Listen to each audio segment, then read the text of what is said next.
welcome to the Trucking Show. Must go on. Hey guys, welcome back to the channel. Alright, so they're doing construction on the 46 on the ramp. So I went to 198. So from the 101 to 198. So for those truck drivers out there that have done the 198, obviously you guys know it. Very famous. And for those who have never done it before and you're a new truck driver, I would not recommend it to you. Well, why? Because look at this. You have no shoulder and there's very narrow roads. You guys can see in this video, but you can tell it's not easy to go through here. So, and it gets even worse because there's a lot of curves now that are coming, going up these mountains. It's beautiful. I mean, this is gonna make a beautiful ride along video, but it's not a road for somebody who's new, a truck driver. I would not recommend this road. Now, if you got a sport car, motorcycle, it's a perfect road, man. This is a nice road to be driving. It's got a lot of curves and stuff like that. You gotta still be careful though. But pretty tight for a 18-wheeler, I would say. It's pretty tight. But a lot of people use it though. That's for sure. A lot of people go through here, come through here, so you know they use it all the time. They like it. Been here a few times, and it's not my favorite, but it's alright. So once that blue moon, it's okay. And then guess what? You guys get to come with me and enjoy this in the video. So enjoy, enjoy, enjoy. So here comes the 5% downgrade, and you guys see, like, we're looking at really tight curves in here, going 9%. So 5%. I want you to go at 30 miles an hour. So I'm keeping it at 13 here right now. I'm at 65,000 pounds. So J-brake, little surface brake here and there, but look at this. It's beautiful. One mistake, you're freaking damaging your trailer. So good thing there is no weather through here like that. There's a lot of cows up here though. I call them mountain cows. But yeah, look at this, gorgeous. Such a beautiful view.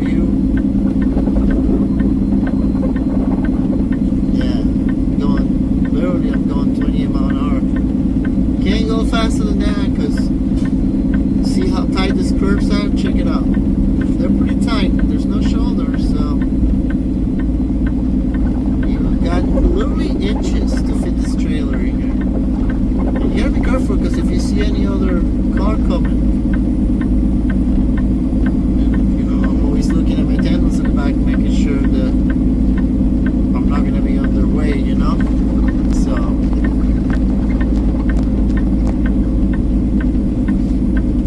here's another truck driver right here. Things can get really tight here, guys. Really tight, very quick. There's a monster behind me. Pretty nice car. Boy, he got scared right now. He thought that truck driver was gonna hit him because he goes right into his lane, you know. You gotta know what you're doing when you're driving these big rigs. That's why it takes a lot of training, like anything else, guys. You just gotta train. You gotta keep training. So, and lots of patience. These things are slow-moving vehicles, you know. Slow-moving vehicles. One of my trainers, a good friend, Frank Cook. Shout out to Frank Cook. He was my supervisor in. There's a monster. All right. Supervisor in Medical. I used to work for Medical. He was training me and he told me, yeah, I call it a slow boat to China. Slow boat to China. Why? Because there's a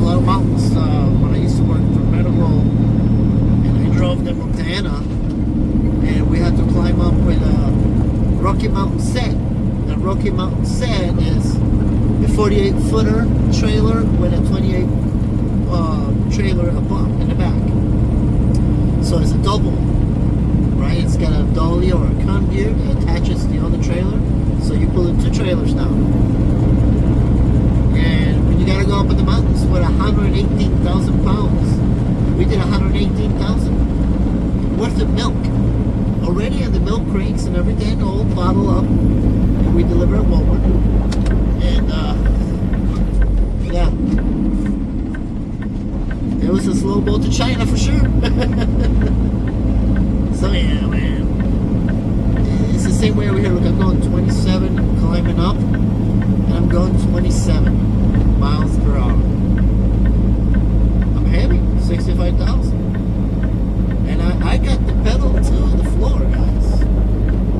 Pedal to the floor. I'm gonna have to shift to 12th gear right now. You guys can probably hear that engine hesitating. Going to 1,000 RPM. You just gotta change it, you know. So now I'm at, actually I changed it to 11. I jumped a gear. When you climb it like that and you see it going down, the RPMs are going down, jump the gear, you know, because if you don't, you're gonna have to shift quickly anyways. And then by the time you shift it from one gear to another one, you loosen a lot of RPMs, so might as well just jump the gear. So that's the time where you can jump gears because you want to, because you have to. So that's a good way to work the engine, you know, with the gears. Obviously, if you're driving a manual, because if you're driving one of the Tupperware torpedoes automatic trucks, a bunch of garbage trucks, that's what they are, very dangerous for everyone. Then no, you don't have to do nothing but just hit the freaking fuel. Hey, check it out, guys. Look at this. Amazing. We're going up. We are going up. We are going up, baby. It barely fit the speed in here. I've been here in a while. Last time I did this was last summer. Just wanted to take a little ride away from everything. Because there is no traffic through here. Obviously. Nobody wants to come through here. Sometimes in the morning there can be a lot of truck drivers come through here. Or at night they come through here. It gets pitch black here at night, man. It's scary. There's no lights here. But yeah, this is a cool ride. I'm gonna leave a lot of it so you guys can enjoy this ride.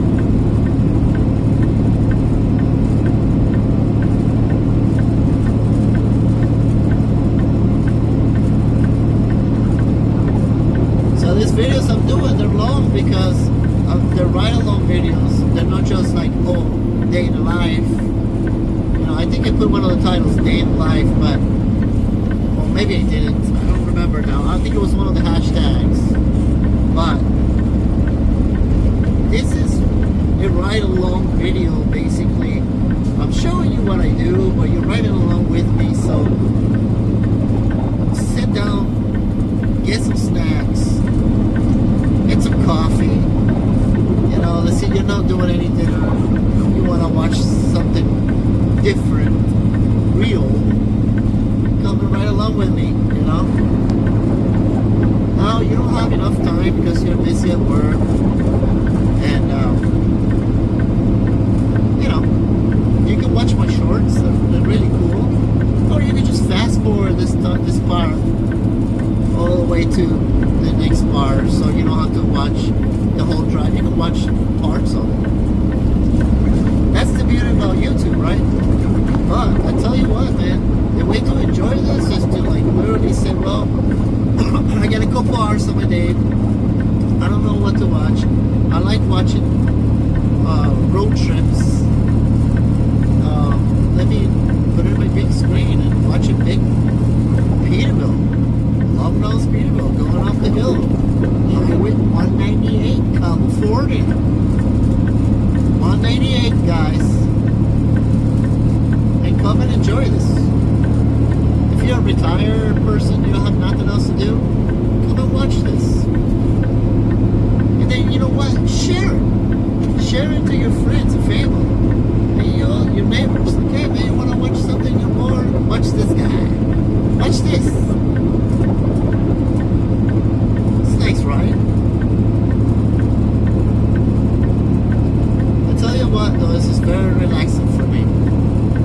I can't believe they paid me for this. I can't believe they paid me to drive through this freaking place.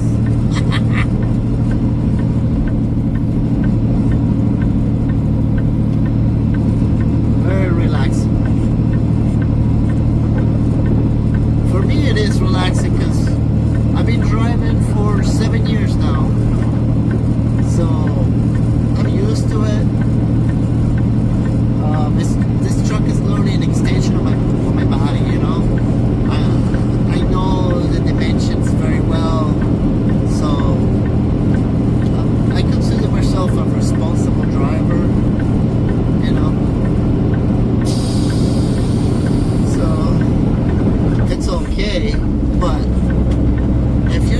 if I was doing this 6 years ago, or even 5, with only a couple years of experience, I'll be very nervous right now. I would definitely be not talking to a camera. I mean, don't get me wrong, I'm driving.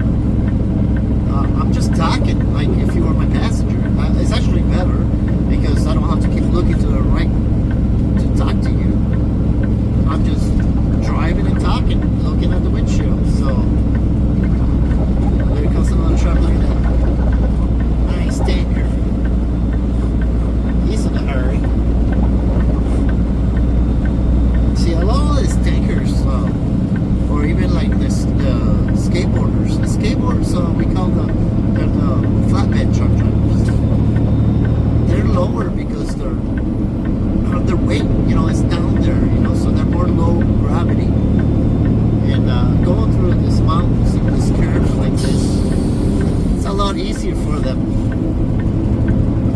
So, but I have a 13-foot 6-inch trailer on the high and 53 low, and right now my weight, it's pretty high because I'm loaded to the ceiling on my 13-foot 6. So all that weight distribution, it's high, and it's all the trailers. So I gotta be very careful when I'm in the curves, up and down the mountain, especially when it shifts different angles of degrees, like 30, 25 degrees angles to the left or to the right. Some of those roads shift along those angles. So you gotta be very careful. Got to be very patient and slow. And literally, I'm 30 miles an hour right now. I got the pedal to the metal, but that's all I can go. So if I was 80,000, it would have been even harder to do this. So I'll set my Jake brake right now. Still at 30 going, and then just let it ride.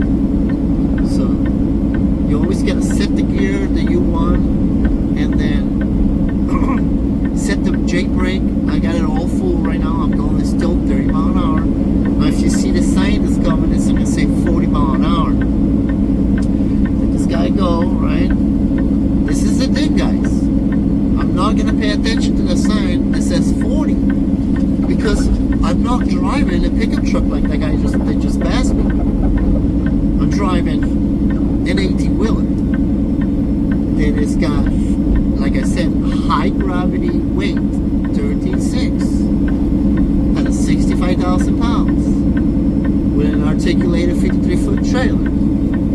So I'm gonna go at least 5 to 10 miles less than what that sign is saying, because it's a 45. Now it's gonna say 45. I'm gonna keep it at 30 still, because I'm very narrow, so I don't have any margin here. I don't have any room for margin, so I don't have any shoulder to give me a little bit more leverage when I'm turning. So this is a very sharp turn with no shoulder, and it's narrow, guys. It's very narrow, and I gotta do my best to keep the truck in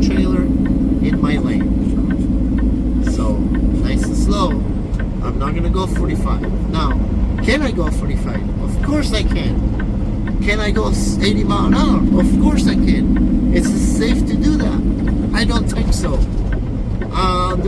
What's the odds of me crashing at 45 miles, 250, 260? A lot more than going at 30. So 30 is still a good speed. So here's a big board, big. You can see it shifting. And then that going too fast. See, now this is 25. So I'm just gonna apply the surface brake, which is my pedal brake, to be able to slow down the truck at 25 or even more than that. So I apply more. Still, I haven't shifted. I keep it on the same gear because here I can just play around with my service brake. And it's okay because I'm going down. The truck's not going to stall. The J brake is not working, but I'm just softly applying my air brakes. When you have air brakes, you got to softly apply the brakes. So, and then that's something you get used to with practice. It's a beautiful ride, don't get me wrong. But I hope that whoever's watching these videos that's learning how to be a truck driver can get something out of this. And I want to put a disclaimer right now. I am not teaching you how to drive an 18-wheeler. I am not a certified instructor, teacher of 18-wheelers. I'm just a YouTuber, truck driver that like to give some tips to new truckers, okay? And then the people that are not trucking, just give her something to watch and entertain them. So I'm an entertainment. This is for entertainment purposes only. It's just a big disclaimer, guys, because I am not here to teach anyone to drive the semi-trucks. There is teachers for that. There's certified instructors that can do that, and certified schools. I am not that guy. So don't take it with a grain of salt. Don't take it too serious. I'm just giving you a few tips because this is a perfect one. Look at how narrow this is.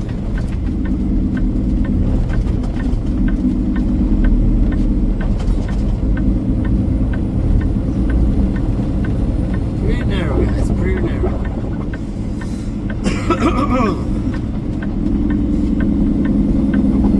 Ooh, look at this one. Oh yeah, that's tight. There's no way I will have to put my trailer when in the next lane. There is no other way to do it. No other way. I got about 3 cars behind me. They're probably going, crap. They can pass me. I don't know what they're doing behind me. There's no traffic coming in front.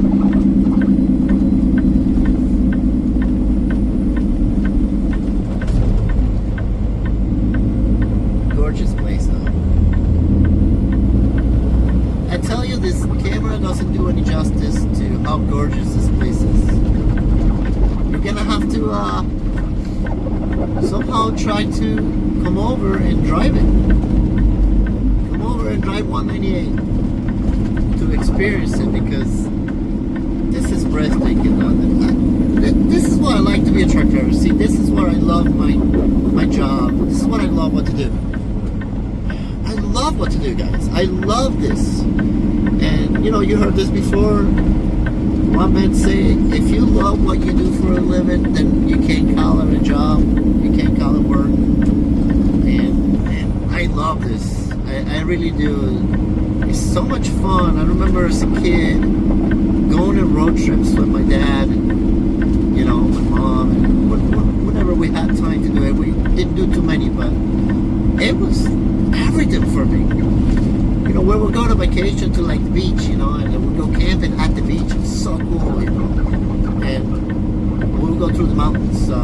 We used to live in Venezuela, and it was so awesome over there in the Caribbean, and it was so cool to go on vacations and camp at the beach. And we only did it a few times. I remember as a child, and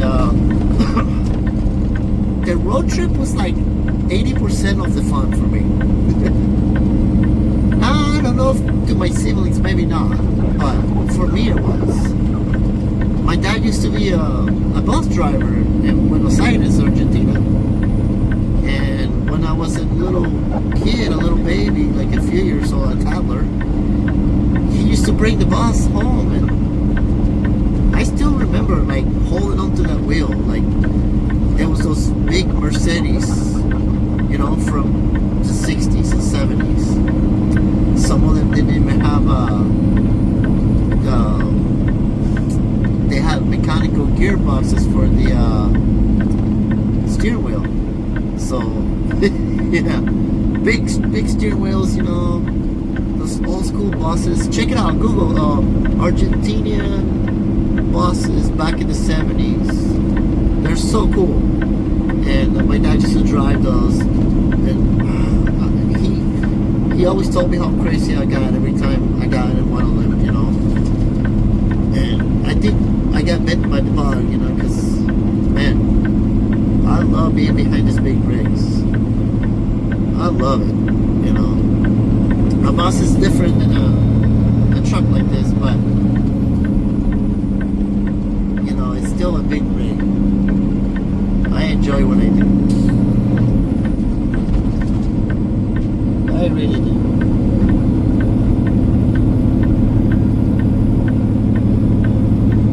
Look at this place. Imagine living over here. This little farm over here. Nice.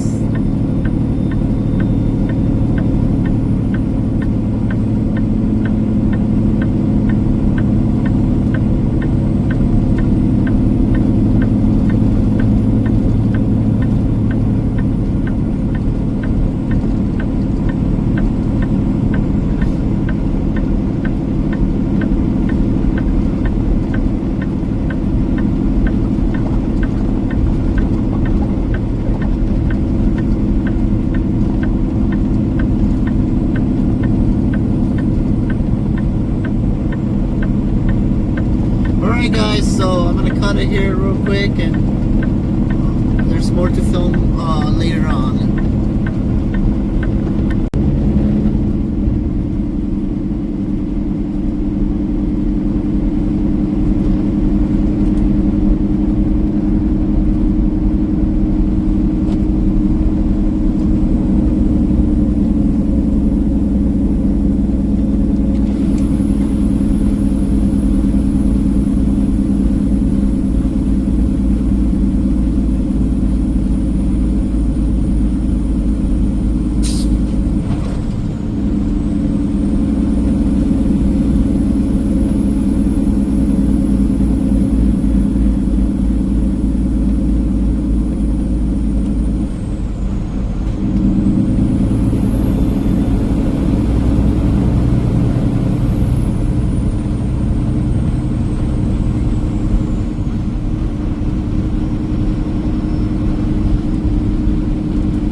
over risk ahead.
subscribe and share, and please hit the bell icon, and thank you for watching.